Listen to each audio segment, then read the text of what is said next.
वसीहत। मोहम्मद अली अपने इलाके के शहर मशहूर व्यक्ति थे। खुद की कपड़े की एक छोटी फैक्ट्री थी, अच्छा घर और एक कार भी थी। जिंदगी बड़े ऐशो आराम से बिताई थी अली साहब ने, लेकिन मौत पे किसका बस चला है।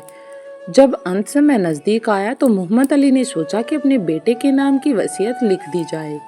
अली साहब ने वसीयत अपने बेटे के नाम करने के साथ ही एक छोटा सा पत्र भी लिखा। वो पत्र अपने बेटे को देते हुए बोले कि बेटे, इस पत्र को तब पढ़ना जब तुम मेरी एक इच्छा, आखिरी इच्छा को पूरा कर दो। मेरी एक इच्छा है कि मेरे मरने के बाद मुझे मेरे फटे हुए जुराब ही पहनाए जाएं। ये मेरी दिली इच्छा है बेटा, इसे जरूर पूरा करना और इसके बाद तुम ये पत्र खोल के पढ़ना। पिता के मरने के बाद जब उनके शव को नहला के लाया गया तो बेटे ने पिता के वही पुराने मोजे निकाले और पैरों में पहनाना चाहा, लेकिन वहां बैठे धर्मगुरुओं ने बेटे को रोका कि शव पर कफन के अलावा कोई कपड़ा नहीं पहनाया जाता। बेटे ने बहुत जीत की। तमाम उलेमाओं और मौलवियों को इकट्ठा किया गया, लेकिन बेटा इस बात को मानने को तैयार नहीं था। बेटे की इच्छा थी कि पिता की ख्वाहिश को पूरा किया जाए, लेकिन कोई नतीजा नहीं निकला।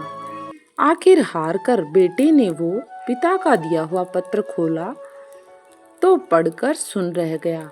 उसके रोंगटे खड़े रह गए। उस पत्र में लिखा था,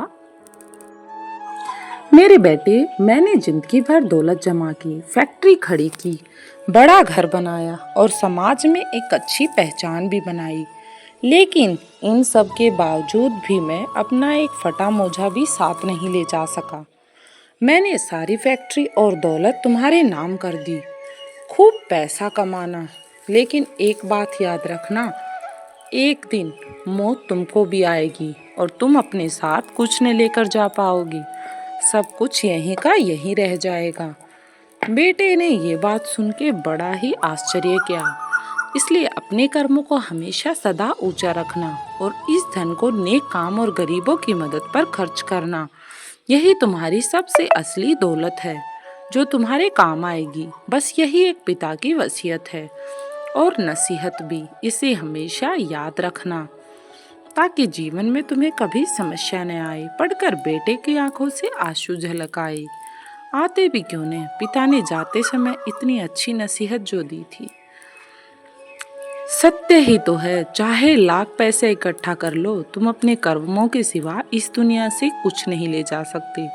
खाली हाथ आए हो और खाली हाथ ही जाओगे। दोस्तों, ये नैतिकता पर आधारित एक सुंदर कहानी है। अगर एक कहानी की तरह पढ़ोगे तो कुछ भी नहीं है, लेकिन अगर इसे जीवन में अपनाओगे, गंभीरता से सोचोगे, तो ये बहुत कुछ है। इसलिए इसे केवल पढ़ना नहीं बल्कि इसकी शिक्षा को अपनाना, तभी इस कहानी को लिखने का सार्थक सिद्ध होगा और यह कहानी सफल होगी।